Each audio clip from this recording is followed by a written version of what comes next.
দিয়ে আজকে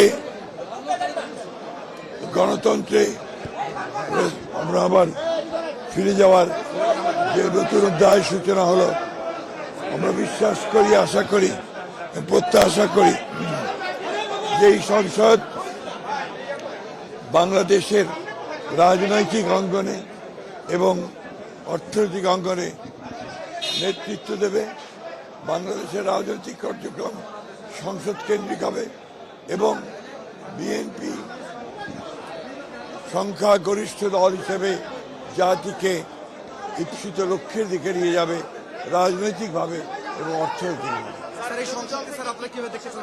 আপনি বলেছেন যে কার্যকর সংসদ করবেন, কিন্তু এটা অকার্যকর, কারণ সংসদে গত বিগত 3টি নির্বাচনে আপনারা বলেছিলেন, অভিযোগ করেছিলেন। আমাদের সংসদ নেতা জনাব তারেক রহমানের নেতৃত্বে এই সংসদ নিঃসন্দেহে সকল কর্মকাণ্ডের কেন্দ্রবিন্দু পরিণত হবে, সেটা আপনারা ভবিষ্যতে দেখতে পাবেন। বিরোধী দল আজকে সংসদে শপথ নিয়েছেন স্যার, অত্যন্ত আনন্দের কথা, এবং আমরা বিরোধী দলের সঙ্গে আমরা সংসদে অত্যন্ত আন্তরিকতার সঙ্গে, সৌহার্দ্যের সঙ্গে কাজ করতে চাই।